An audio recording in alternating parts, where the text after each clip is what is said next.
Hi, this is NUNZIATA, director and creator of theater, television, and film, and also proud FENIX Global Artist Ambassador. Today, I am thrilled to be speaking with singer-songwriter producer EDDY Echo.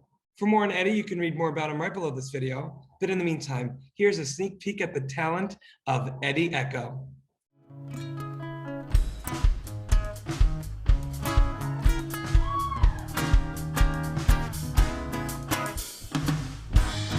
Holding my breath because that smell is bringing back memories. I got two stale eyes, but I'm not too blind to see that, yeah. She ain't the one for me, and I'm probably better off lonely. She plays her games of love with me, but I'm on the losing team. And I couldn't believe you were all the things I thought you'd never be.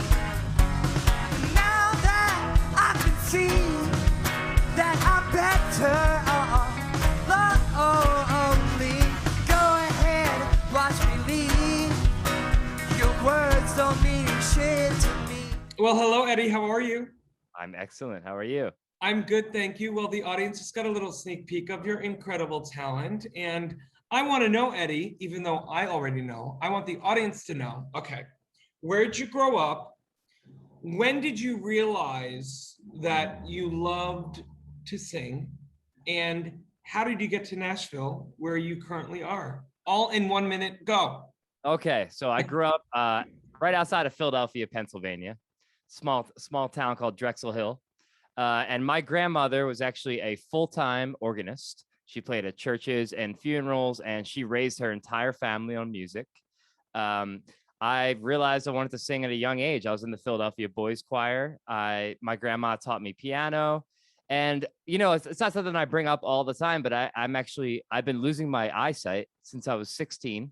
So my grandfather had that. I don't know if you know that about me, but that was kind of something that push me into wanting to pursue music even more. You know, I always loved music, but that kind of I won't call it the anger, but kind of the fire under my butt that challenge was presenting me is what pushed me into doing music more seriously.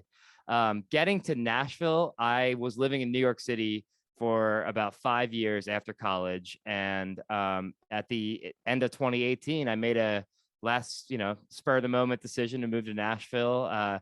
I got a condo here, which I have set up into a studio and just having local artists. And yeah, I'm right downtown. So I kind of just developed a nice local community here and took a little bit of a step back from social media, even though I feel responsible to share my story. But I've really been meeting people like in person, and I frequent like a lot of the writers' nights and all that good stuff. Well, that's amazing, EDDY. Well, first off, thank you so much for sharing something that, is obviously very personal to you. And on a positive front, I love that it kind of gave you that much more of a, activation in going after your dreams. And I love also the fact that, you took a step back from social media because you wanted to kind of do the in-person, dare I say, old school way of doing things. But you have so many things out there for people to listen to, on top of the fact some exciting collaborations to come, so that when you do get back on social media, it'll all be worth it. That little break. This fall, I got some new music coming this fall. I got a 5-song EP with a local rapper that I met in Nashville, and we made everything right in this room during lockdown, and just me and him. So yeah, I love it. EDDY, what I also love about what you do is that in addition to being a singer-songwriter of your own stuff, that you are a producer, and that you are also giving a safe space and a platform for other artists that you might dig. And I love that about you. And there's so many people that are just trying to get their voice out there more than ever, maybe. And I think it's important. And was that something that really kind of kicked into more of a higher gear when you got to Nashville? Yeah. In New York, I was, working odd jobs. I was walking dogs. I was working at the Apple store and just playing, around the Lower East Side and everything. But once I got to Nashville, I kind of like became a little bit more sedentary in a good way. Like especially with COVID and everything, I kind of just like hunkered down. I've just been getting more production stuff and more microphones, and I'm kind of like more settled. So I've been more focused for sure. But I love that, Eddie. Well, listen, it seems like you've lived a little bit all over the map, but the fact that Nashville has become almost, it seems, your foundation, your place where you can do your bliss. I'm curious to know throughout COVID, this may be a question that you've gotten before, but, as an artist, or really a time to really think about, the type of music and type of work you want to put out there. Has it given you a clarity these past 16 months? yeah, I mean, for me, I've always looked up to artists like Beck or like people like that who can kind of just put out whatever kind of music they want. And I think I know it is important to find continuity in a brand or a sound, but I think more and more I want to be able to have the freedom and to create the music that I like. So I never thought I'd be making like a hip hop EP, and I'm doing a 5-song hip hop EP that happened when I moved to Nashville. So maybe in 5 years I'll make a country album. But I mean, I always grew up kind of like on the Beatles type of sound and, a little more straightforward pop, piano, vocal. But I really just want to stay inspired. And I'd like to have the freedom to make whatever kind of music I want, like I'm a kid. Yeah. I mean, look at Eddie. I love that. I can tell you as an artist before COVID, I thought that I would just be directing theater, but COVID really activated my imagination, my creativity, and kind of going after things that scared me. I mean, just even through FENIX, frankly, and the people that I've met through doing interviews like this, I'm creating an animation feature with someone in Singapore, a new musical with someone in Japan, 3 collaborations in Los Angeles, 2 are TV shows. Who am I to co-create and set to direct a TV show? What I'm saying is, not to brag, I'm just yes-anding to people out there looking at maybe you and me and what we've done maybe before COVID or a few years ago.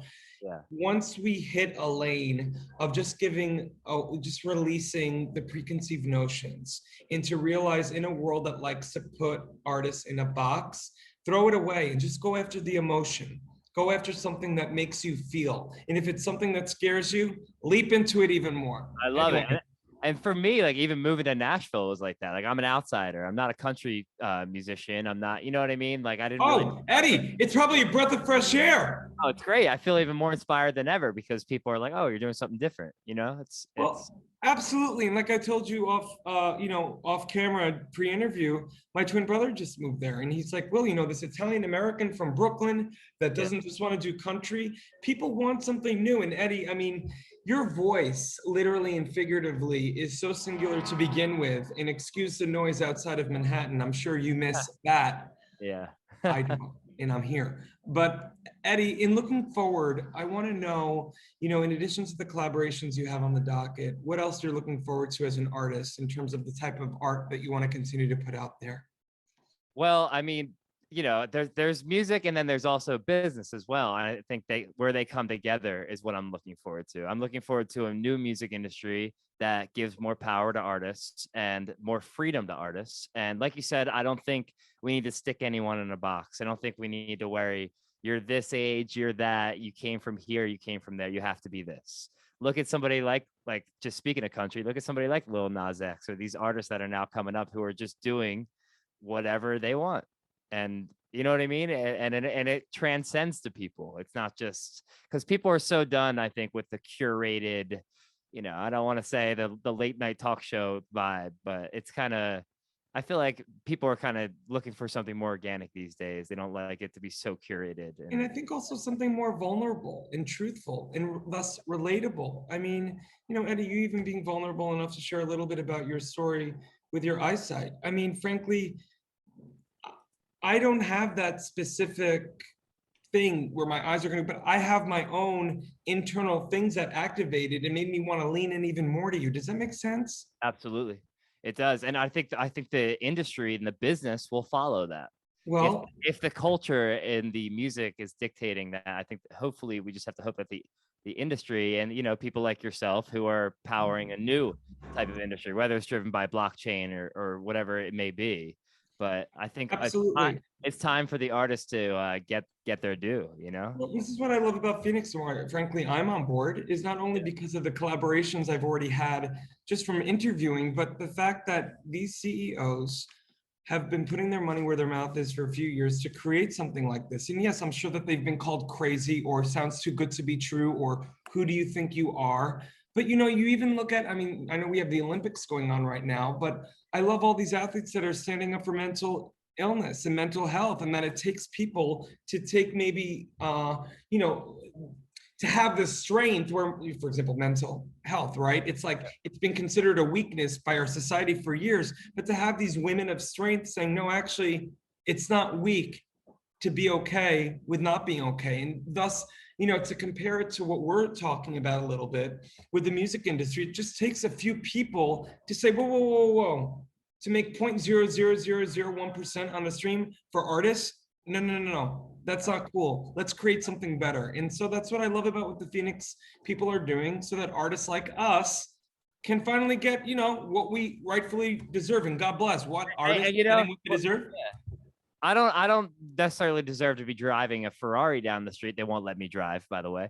But but I mean, I think we just need to be able to support ourselves and continue to do what we love. And most of us are fine even breaking even. But And you know, by the way, Eddie, yeah. sorry to get into this like whole political, our own little late night chat version of this, but Yeah. you know, I find it very curious that the business people who for so many years said, oh no, the artists, they're the artists with a lowercase a, like they should just be grateful for their 0.0001%. By the way, what were the music that they were listening to throughout quarantine? What were the TV shows and the pieces of paint in the paintings that they were enjoying as, you know, backdrops to their computer? What that was made by artists. Exactly. And you know what? That art is a lot of times used to leverage and to prop up products or services and commercials. So, I mean, I think there's a great value in it. And the thing is, a lot of people are willing to create art. So it's, you know, I think, but I'm really excited about what FENIX is doing. And yeah, I got to read up. I didn't get you're the first person I got to talk to personally so far, but I've got to read up on everything. And yeah, it's great. Well, Eddie, I'm so grateful to have spoken with you, gotten to know you. And when I get to visit my brother finally, eventually in Nashville, I can't wait to meet you in person. And Eddie, thank you so much. And just for our audience, for more on Eddie Echo, you can read more about him right below this video. And Eddie, good luck with everything. Can't wait for this new collab coming out in a little bit. And again, can't wait to talk with you soon. Sweet. Digital age, artists and bands struggle to make a living. In fact, only a small number of artists can live off their craft. For the 98% of artists that don't have the luxury of being signed to a label, it's tough. But artists deserve to live off their art. Wherever you are around the world, appreciation of music does not change. FENIX brings bands and their fans together, whilst allowing bands to properly monetize their passion. The FENIX app will directly connect bands and fans with no need for middlemen. We're utilizing the blockchain to give the power back to the artist once and for all.